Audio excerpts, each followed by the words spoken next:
afternoon, and welcome to another edition of Unlock the Door Radio, where our motto is question authority, question the establishment. You know, if you look through the Bible, there's a lot of examples of people who have questioned authority and the powers that be. And one of those examples, one of the best examples, I think, is none other than Moses. And you know, with the new movie Exodus, Gods and Kings, which maybe is a modern version of the Charlton Heston Ten Commandments, at least kind of based on the same events, I think a lot of people may be, exploring who Moses was, what he was all about. And of course, that's going to intersect with the Ten Commandments. The title, of course, of the original 1950s movie, I believe, with Heston. And, the Ten Commandments, I think, should be explored from a standpoint, maybe a little bit from a secular standpoint, which a lot of times gets ignored. Because usually when we hear the Ten Commandments, they're within a context of religion. You hear them in church or synagogue, I guess mosque, because the Quran also has the Ten Commandments. And the thing is that what I would like to do tonight is to go over the idea of how the Ten Commandments make really good psychological sense. So I'm not going to deal a lot with religion. I'd like to, but for the purpose of this show, I would like to just go ahead and deal with this from a psychological point of view. How do the Ten Commandments impact on an individual or even a society being more psychologically stable, healthy, and ultimately happy? So let's just go ahead and take a look and see if you had a society that went by these rules or ways of living, just what would be the benefits? Okay, let's start in reverse order, though, because the first few commandments are actually dealing more with the religious aspect. Now, I'll get to those, but I want to deal mostly, like I said, with the more psychological or even sociological aspects of it. Now, if we look at number 10, you shall not covet your neighbor's wife, and you shall not desire your neighbor's house, his field, his manservant, his female servant, his ox, his donkey, or anything that is your neighbor's. Now, essentially, the message here is be satisfied with what you've got. That doesn't mean it doesn't actually say that you shouldn't strive to maybe have something as good. It's not saying that if you're living in a dirt hut and your neighbor has built a really nice home, that it's wrong if you try to copy it. What it's saying is that you should not sit back and be jealous of it. You should not let it eat at you, that you don't have something your neighbor has. Now, I would actually say that the society that we have today, ultimately, I would say that it is based in many ways on the consumerism that was born. I guess he wasn't everything, but he is kind of considered the father of modern advertising, Edward Bernays. But this consumerism that runs our economy could not survive if it wasn't for breaking that particular commandment. Because what we're told is that we're not good enough. We are told by advertisers that we should strive to have what everyone else has. And I think ultimately it psychologically doesn't say go steal it, but it does give this sense of feeling inadequate, feeling less than someone. And of course, it makes it to where you really want that same thing that other people have.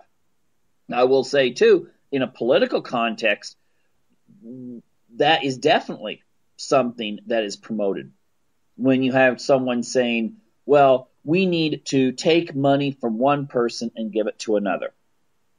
ultimately, if you base this on the idea of, well, we're going to just redistribute wealth, then you are saying we're going to take from one person and give to another. Now, I am not saying that this is in some way a defense of the rich, because many of the richest people we have in America today got their money through using the power of government. Goes totally against what Adam Smith said. Adam Smith said the government should not be involved in the corporate life of a society. But what we have today with the military-industrial complex and other businesses, other corporations, is the idea that if you don't have a product that people can afford or they really want, you go to the government and you say, hey, we need to force the taxpayers to pay for this. And many multi-billionaires today got that way because of the power of government. If it wasn't for the government being there to actually redistribute the wealth from the middle class to, in this case, the rich, then these people wouldn't be rich. And of course, then on the other side, there are people in politics who tell the poor people, take a look at what everyone else has. And ultimately what they point to is not the rich guys. They don't show pictures of people on yachts and stuff like that. But ultimately, it seems their message is based on, look what the middle class has. And the only way you're going to get it is if we take it for you and give it to you. So again, it's based on coveting. Ultimately, the people that really get screwed are the middle class, because they don't benefit from this, but they pay a lot of taxes into the system. And so therefore, this coveting really does hurt the middle class. But in another way that the middle class is hurt through coveting is the idea that the consumerism in modern society is designed, again, to make you feel inadequate. If you're a woman, you're told that your body is not good enough. The way God made you is just not adequate. Maybe you need bigger breasts, smaller breasts, larger rear end, smaller rear end. Maybe you need a nose job. Maybe you need a lip job. Maybe you need electrolysis. Maybe you need this. Maybe you need that. This is a message that comes across loud and clear, especially aimed at young teenage girls who are not really at that point of being able to filter out the message and see the motivations of the advertisers that are trying to sell them. And I'll actually say, no, they're not trying to sell you the product. They're trying to sell you. They want your money, okay?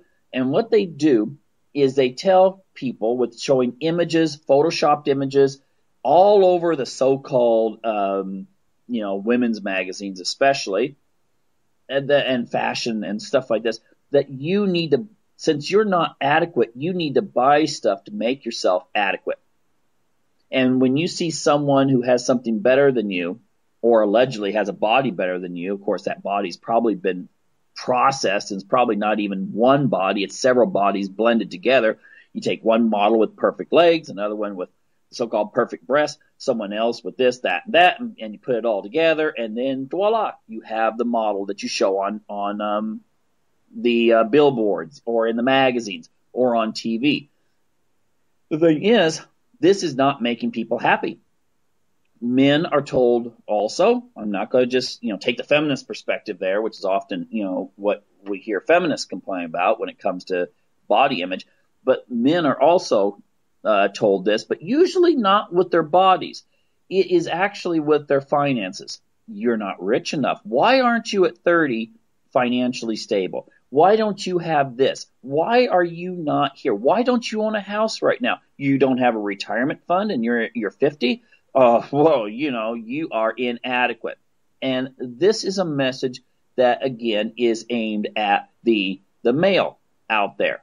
Finances, women, it's usually aimed at looks, but also finances as well. Now, thing is, there's always ways that you can compensate, as both Adler and Freud point out with compensation. If you feel inadequate, you try to find something to make yourself more adequate. So, therefore, the advertiser's there with the product. Here, buy this big car if you don't feel like you're manly enough. Go out and spend.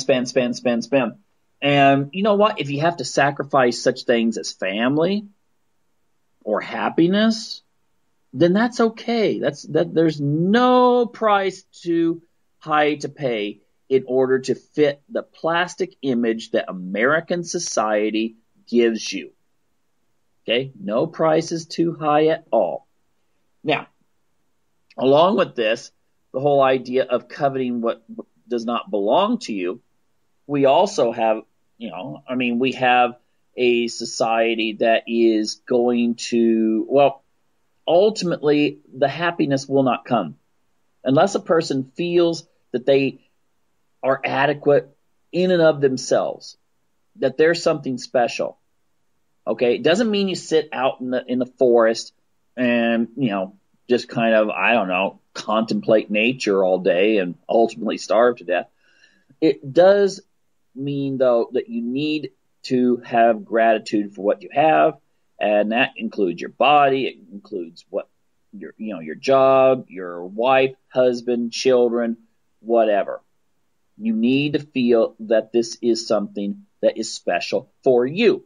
Otherwise, you're going to get depressed. But you know what? American society has a cure for that. It has all kinds of great drugs. You see them advertised on TV even, but they don't come out and say you can buy it. What they say is, well, ask your doctor first, but you know what? This drug will make you so happy. And now we have tens of millions of Americans whose personality is based on a bottle. Okay? And I'm not talking about the bottle that you see with the guy laying out on the street corner with a brown paper bag and passed out. But you know what? It's pretty close there psychologically. Yeah, sure, you can go up and you can go out and get work as opposed to the guy laying in the street. But the thing is, you're being sold this idea that you can find happiness through prescriptions. Now, I'm not saying that some people don't need some help when it comes to depression and other anxiety disorders and things like that. But I will say that it just seems that it's way beyond what one would expect in a society. A higher percentage of people are on. We got boys on various ADHD. Kid acts up a little bit in class. Boom, ADHD. Then we got something for him. You know what? Because we don't want our kids to actually fall behind. We don't want Junior to be a failure. So if Junior's not paying attention to Miss Crookshank in first grade, he might be doomed to a lifetime of low-end jobs, and that would not reflect very well on mom and dad, would it? So therefore, we have to have the perfect kid as presented on TV. All kids are perfect on TV. You want this image of some sort of Disney Channel kind of glitzy childhood or something like that. The thing is that it's still, you're basing this concept of, I need to have what other people have. I need to be as good as these people. And it's not going to work. But there's people out there that's going to be telling you that they have the solution and it's quick and easy. It's not. It's like if you suddenly, I believe this, if you came up with a drug that would get people to look really in good shape if they took the pill, then I think most Americans would take it. Even if you told them this will give you none of the benefits of exercise.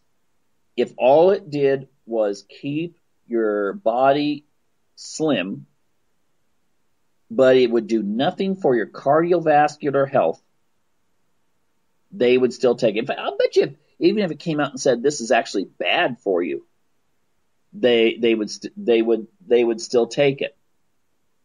And that's a major problem there. And I think ultimately you're going to find that, again, this is rooted in this whole coveting aspect of American society. So maybe if we coveted a little bit less and had a little bit more gratitude, we'd be a happier population and probably get more accomplished, and your kids wouldn't be so filled with anxiety and so forth. Because, TV presents an image, doesn't exist. Okay? Anyway, you shall not bear false witness against your neighbor. Oh my gosh, how would that affect American politics? If I come out with a product, a dish soap, and I say this is the best dish soap ever, and it will clean your dishes beyond anything. In fact, there'll be no germs on your dishes after we're done using this soap. You know what? That's actually covered under advertising laws. You've made a claim that is, well, it's blatantly false if you say that this will knock out every bacteria on your dishes and so forth. So there would be a certain truth in advertising concept that would get down on you. But your politicians talk about bearing false witness. You get all of them doing it. And you know what? We praise it.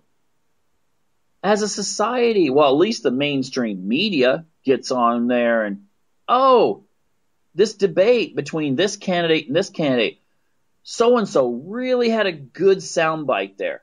They really got the point across. They really communicated the idea they were trying to get across, even if it was a lie or a distortion. Okay? It's like saying, oh, okay, this candidate here does not support bombing Syria. They must love Assad. Or this candidate came out originally against the war in Libya. See, they must have been secret admirers of Gaddafi. And the thing is, this is the way our mainstream media works. And, to be honest, I just thought it was really atrocious the way that when Ron Paul would get up and give a straight answer and it was based on reality. I don't care if you like his libertarian politics or not. There's a lot of things I don't like about, the libertarian concepts. But he was honest. He let you know how he felt about things. And you know what? The media just kind of laughed. Look at that. And then some other candidate would say something that was, twisting words around and twisting concepts.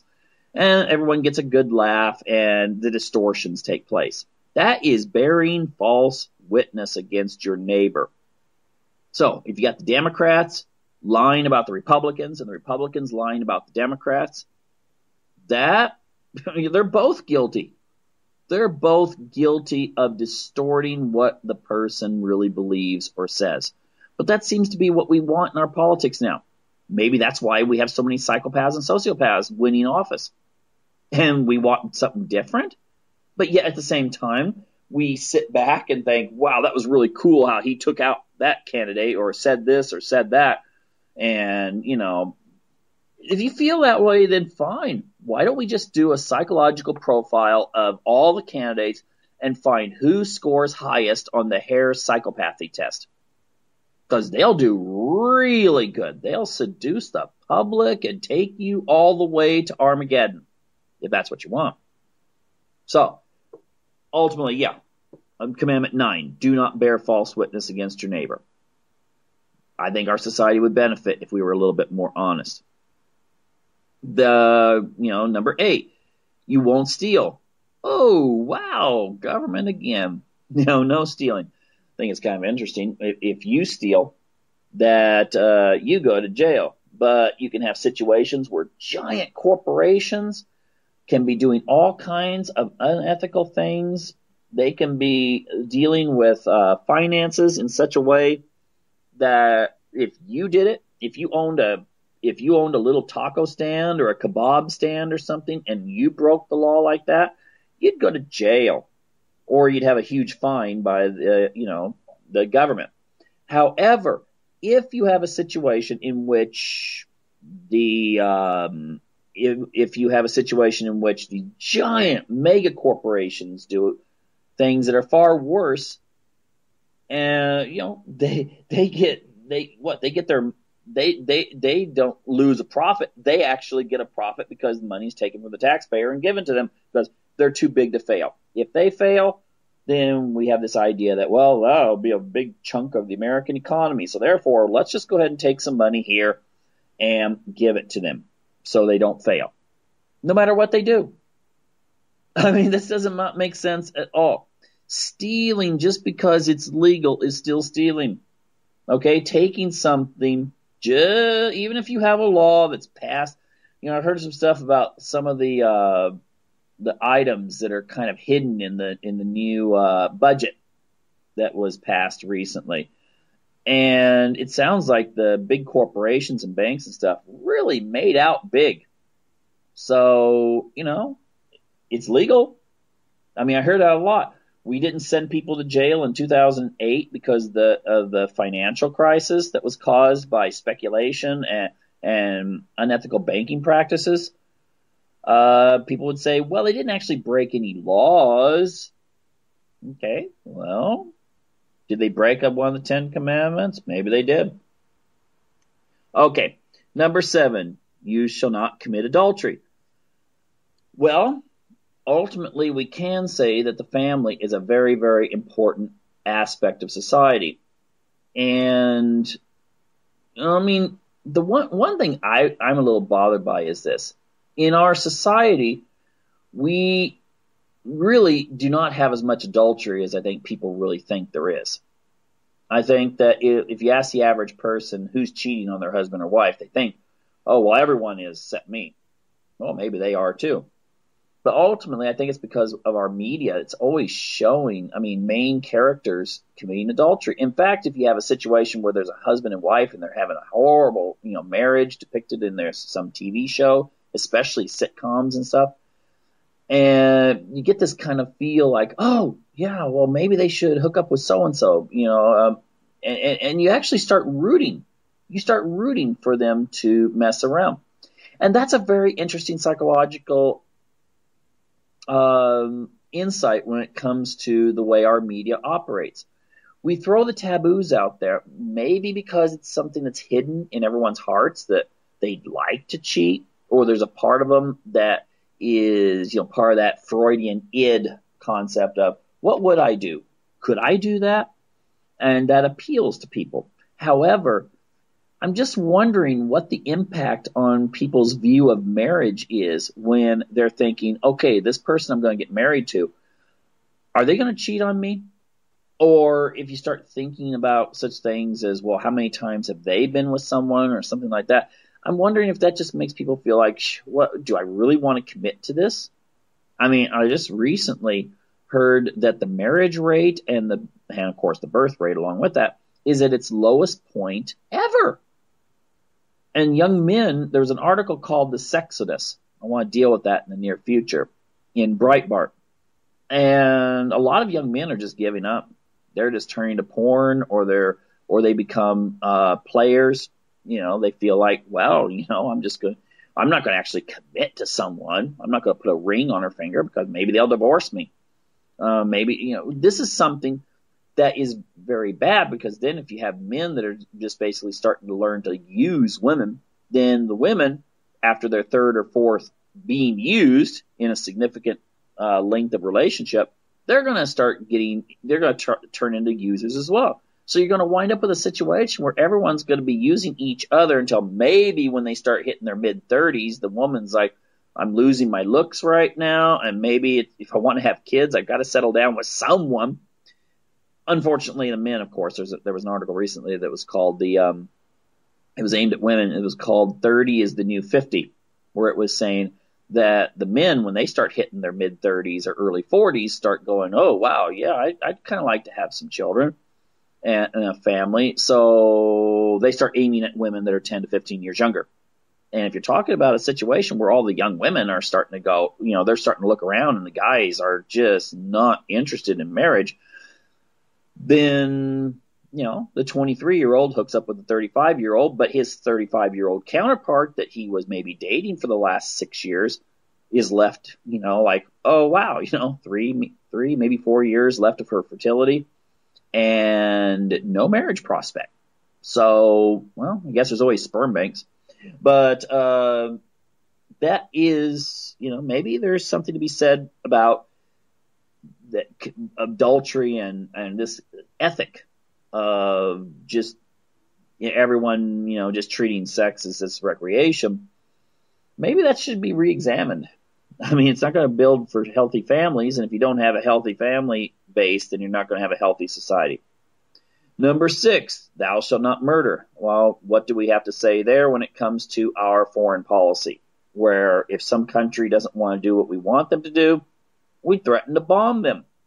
I mean, we tell our kids if they're on the playground and they're having a problem, you should talk it out, find a solution, find a compromise, or you tell them, well, you're wrong, that settles it. Or we try to teach our kids to act like adults. And yet, if we take a look at what's going on between the United States and Russia, I mean, it's kind of interesting. I looked at this. I happened upon this chart. I don't know who created it. Maybe I think it was supposed to be based on some sort of condom sales and average sizes and so forth. But it was of all things penis sizes around the world. And ironically, Russia and the United States are, well, they didn't come up very high. And if you look at it from a Freudian standpoint, maybe there's something psychosexual involved in the rivalry between the United States and Russia. Got to build some bigger missiles and stuff. I don't know. But the thing is that I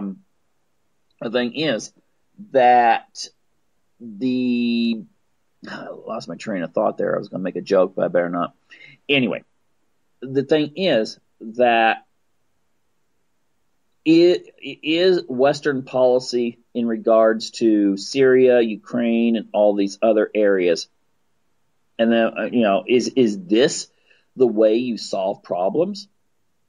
I mean, take a look at the mess in Syria. And then the United States is sort of like, oh, we didn't do that. Yeah, you did.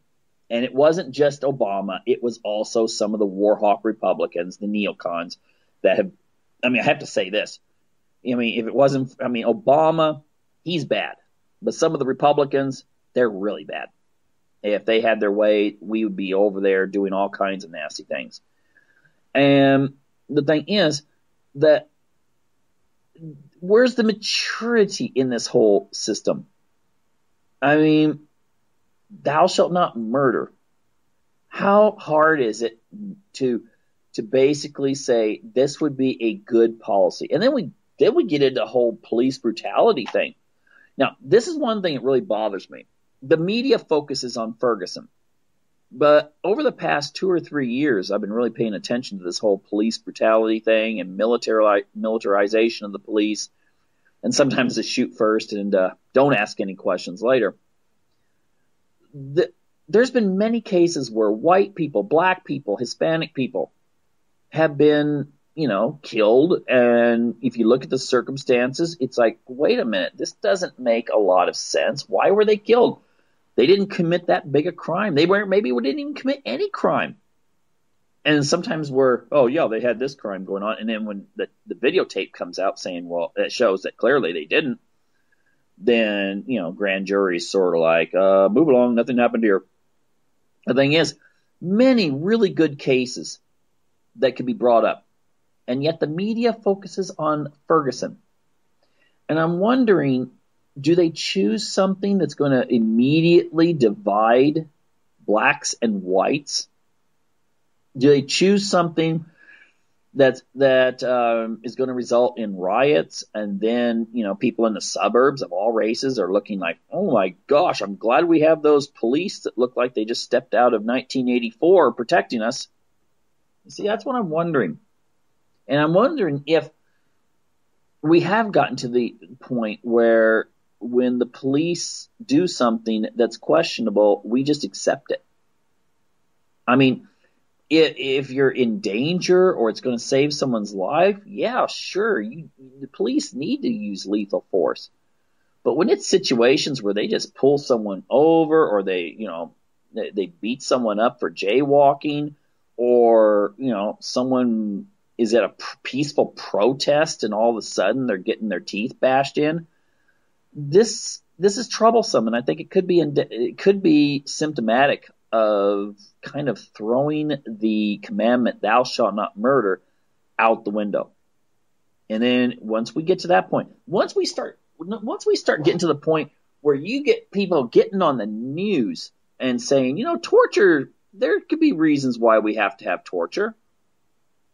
And of course, on top of that, when you torture someone, there's always the possibility of death. Is this something really that we want as part of our society?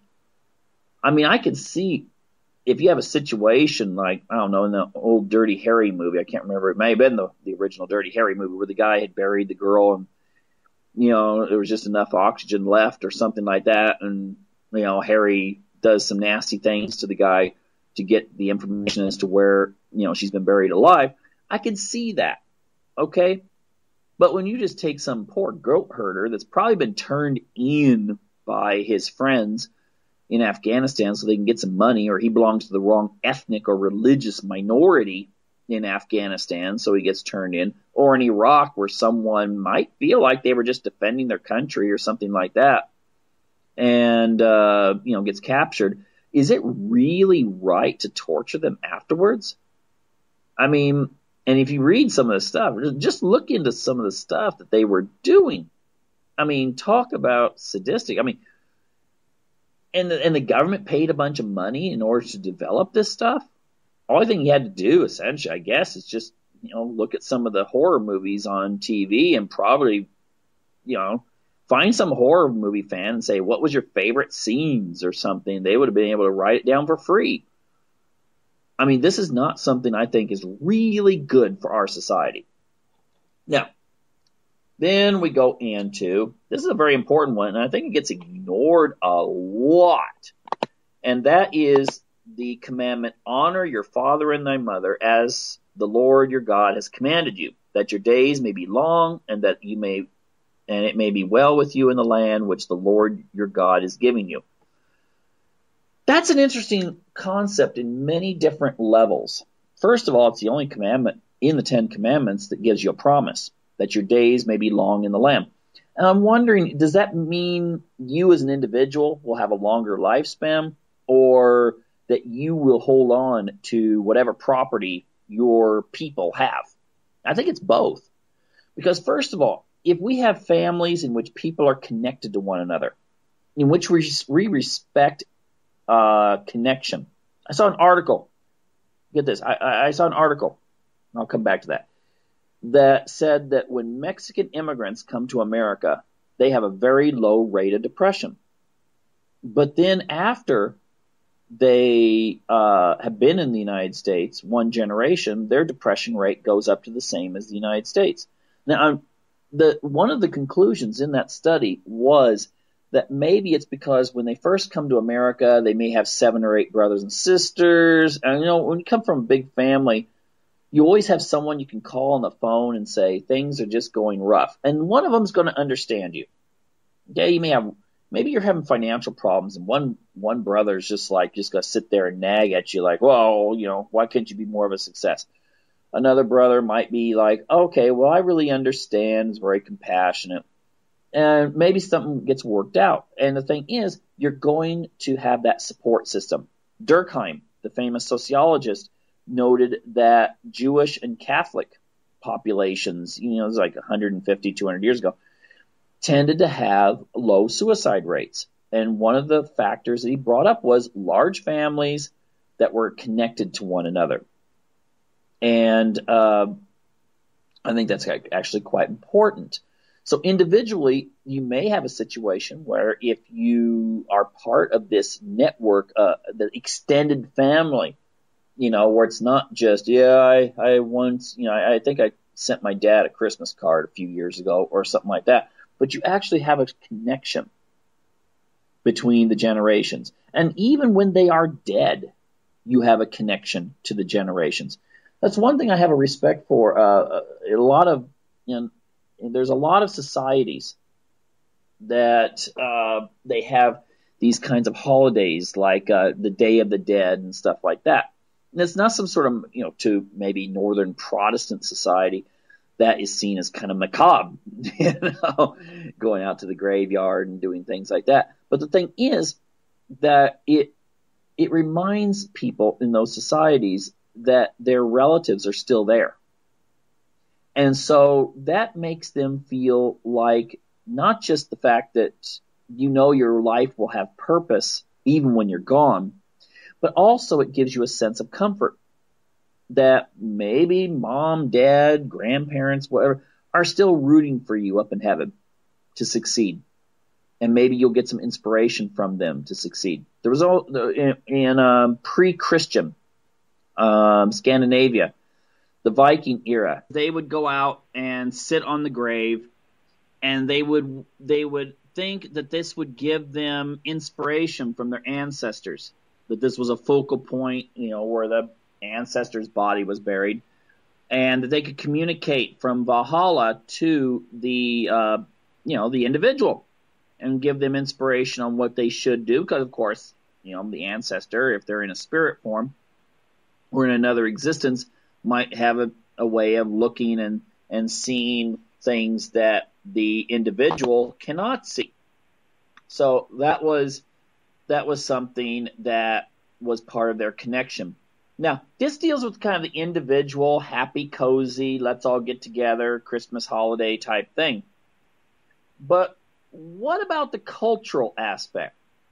Have you noticed that in Western culture, some liberals try to say that is in some way, and this is a very small faction of liberals, I will add, but they usually get a lot of attention, that they seem to make it sound as if you have any regard or admiration or pride in your ancestors.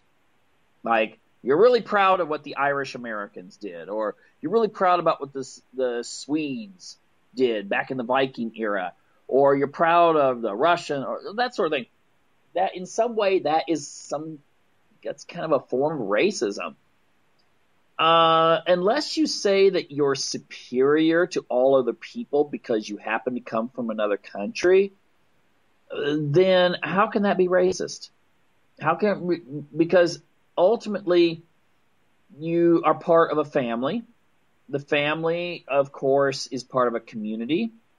The community is part of some sort of subculture, whether that's based on ethnicity or religion or so forth. And then, of course, you're often part of a nation.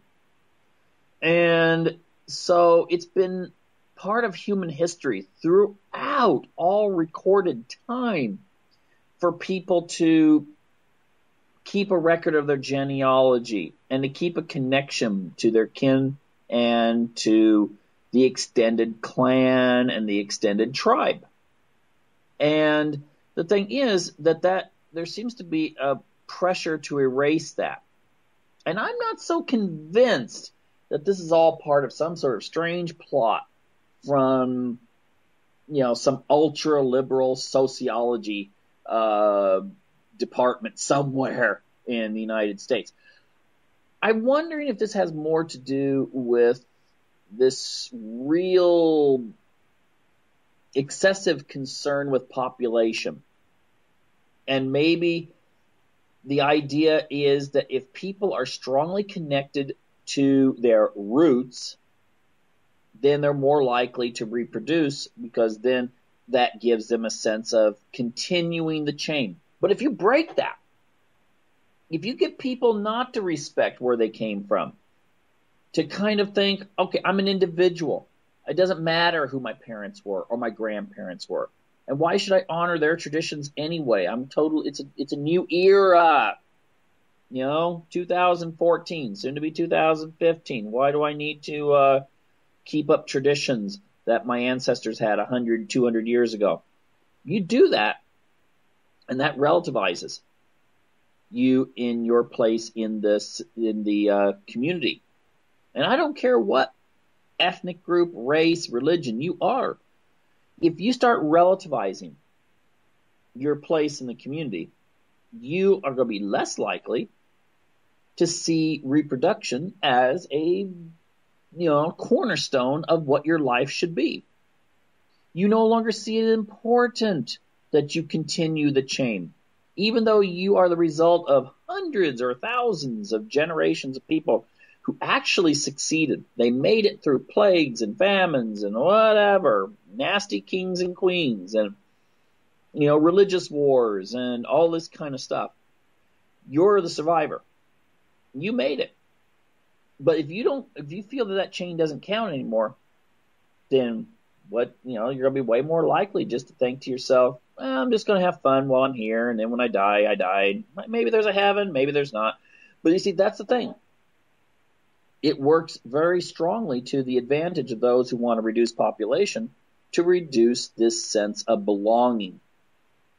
Because the more you have this sense of unity and my family means something, then why go the sacrifice of bringing more of you into the world? And I think that's really a shame. I think that's really a negative thing that's taking place in Western society, that people have lost sight of who they are and the traditions of their fathers. And I think in that sense, this is breaking the fifth commandment, to honor your father and your mother. And in that sense, when you do abandon that and decide, why should I have kids and let's have fun, then of course the people that still keep with the traditions of their ancestors they'll reproduce while you don't, and they'll replace you. And so maybe it's not so much God's just going to push you out of whatever corner of the neighborhood you're in this world, but you'll be replaced. You can go through some small towns in the Midwest of the United States, and traditionally people have moved from small towns to where there's more opportunity.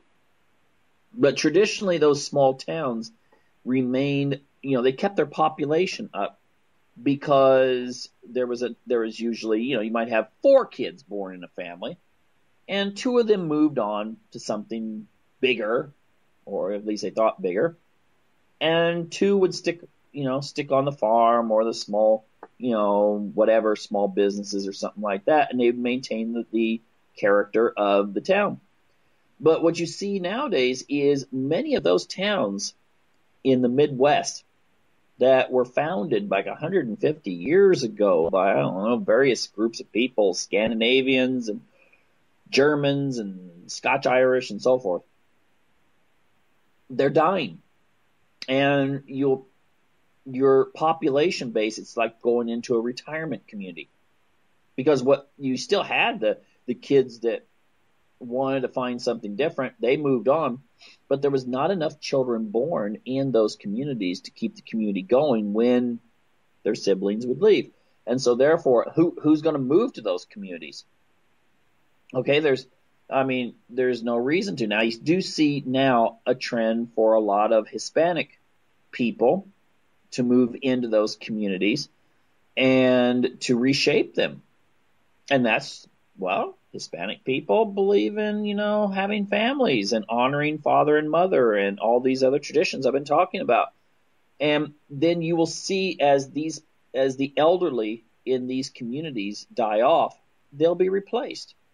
So instead of names like, last names like Johansson and Johnson and Olson in Scandinavian communities, it'll turn into Martinez and Sanchez and those kinds of names, because those are the people who are having children. And that's just a natural demographic reality. People that have kids, they will maintain their populations. Their culture will survive. Those who don't, won't. That's just normal. The Shakers, they decided, we're going to say that sex and reproduction are wrong. Where on the other hand, you had the Mormons who were like, hey, let's live like they did back in the Bible days and have, husbands could have 2, 3, 4 wives, which would mean then that there were very few single women in those communities, and all women had the opportunity, if they were healthy, to reproduce. And you saw a much faster growth rate. Now, that was hindered to a certain degree because the government would sometimes throw these men in jail. which kind of lowers the birth rate if they're in jail. But ultimately, you have lots of Mormons today, and you have no Shakers around anymore. You see the same trend going on in religion when it comes to Protestantism. The more conservative Protestant churches tend to have more kids, and they tend to be younger. And they're filled with a lot of middle-age and young families and so forth in their congregations. Whereas if you go to like what used to be considered mainstream Protestant churches, you might as well just be in a retirement community. Okay, there's no young people in them, and they will die out. Probably their churches will be bought, and converted by groups that are growing, like maybe more conservative Protestant religions, or Muslims will convert them over to mosque. The thing is that, he who breeds leads, I guess. That's a basic Darwinism. So anyway, honoring your father and your mother may have a lot to do with the society where it's going today. Now, number 4, I'm not going to spend too much time, but it's honoring the Sabbath day.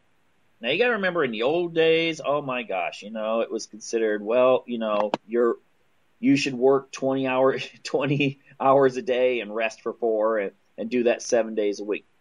That tended to put stress on people. Now, the thing is, nowadays, a lot of people are so scared of losing their jobs that they put in, they skip their vacations. They work on their vacations. They work on weekends.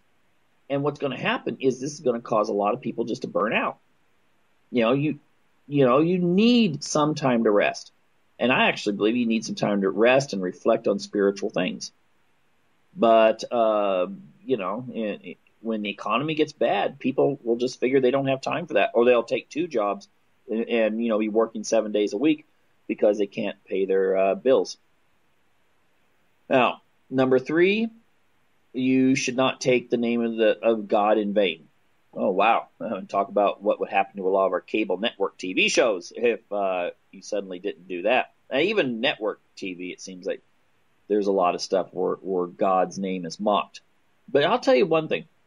If there's one thing that maybe if people psychologically, there's some foundational principle that just says, well, you should at least respect God, then maybe that respect filters down a little bit into respecting mom and dad, respecting people who have legitimate authority and so forth.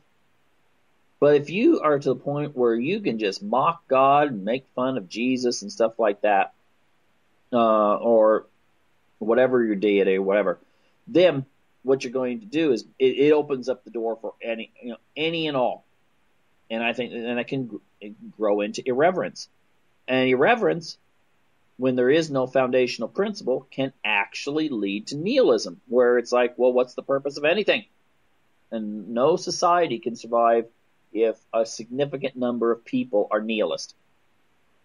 Now, let me see. Number 2, you shall not have idols.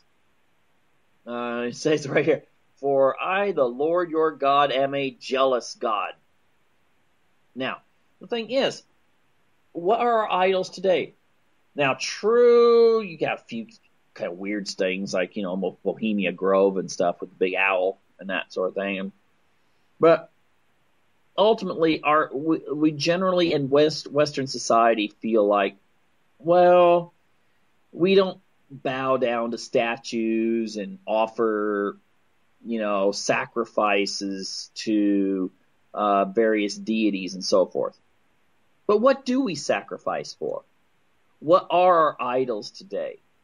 Now, if you define an idol as something that distracts you in your quest for instance, relationship to God or spiritual things or higher ideals, then an idol can be anything. An idol can be an entertainer. And we seem to have a lot of that. We even have names like idol, nowadays. I mean, people worship entertainers. They worship. I hate to say it, but when I've seen, been at the train station and stuff when major teen, or tween singing group is in town.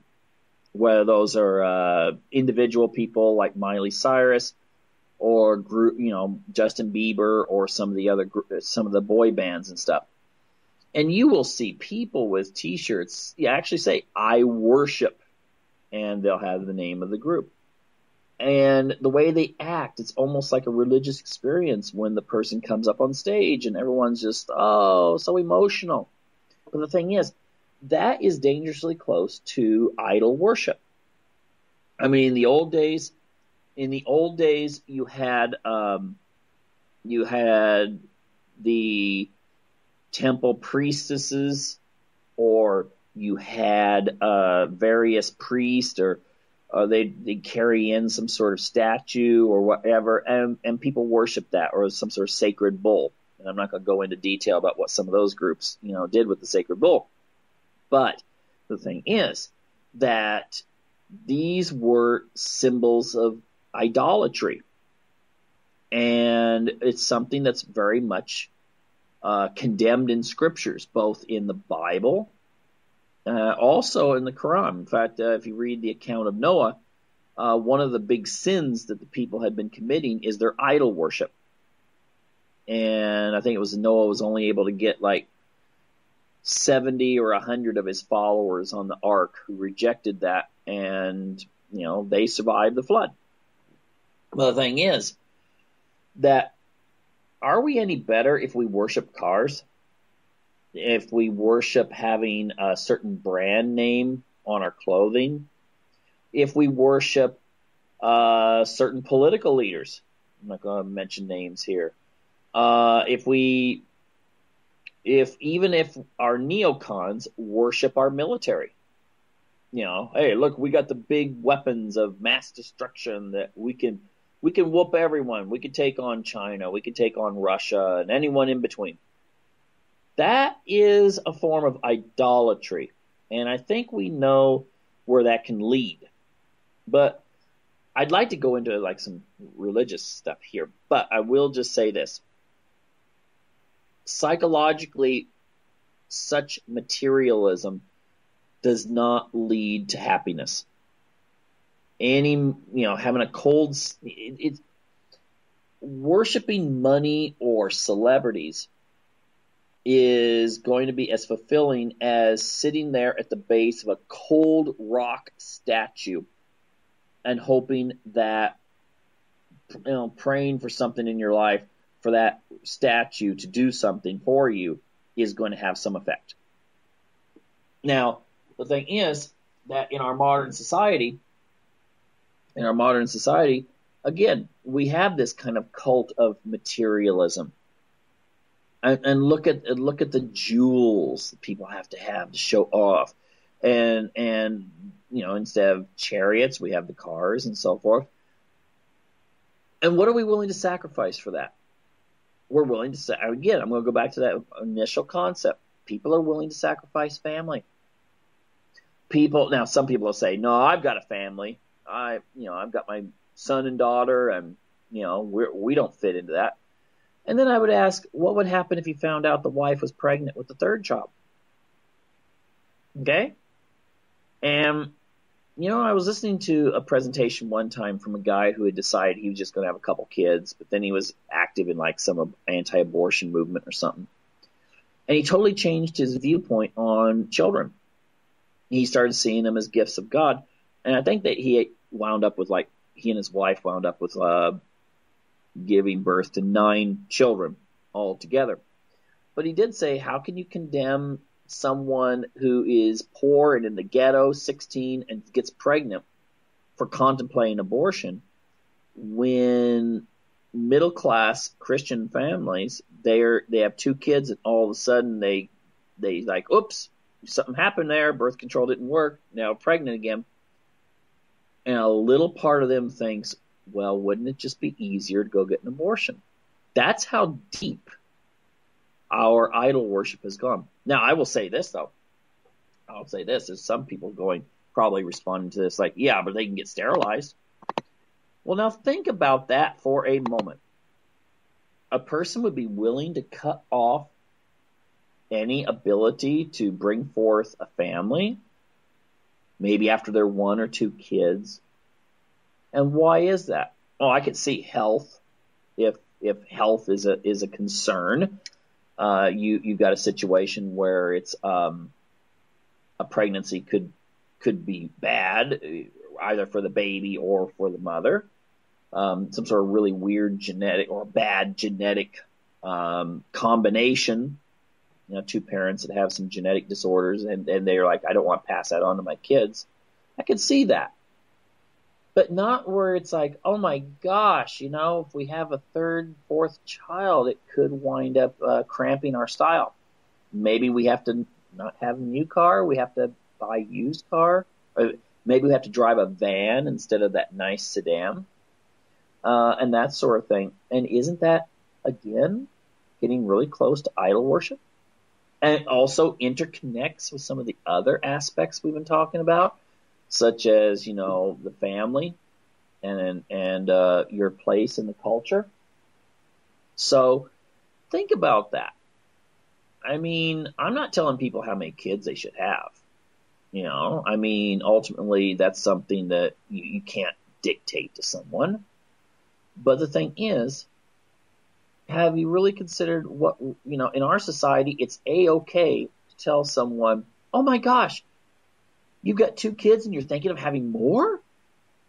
Or seeing a family of 5 at the store and thinking to you might not say it, but you want to. You want to. You want to say, how can you have 5 kids? How can you manage that? Making it sound like it's some sort of aberration. Okay?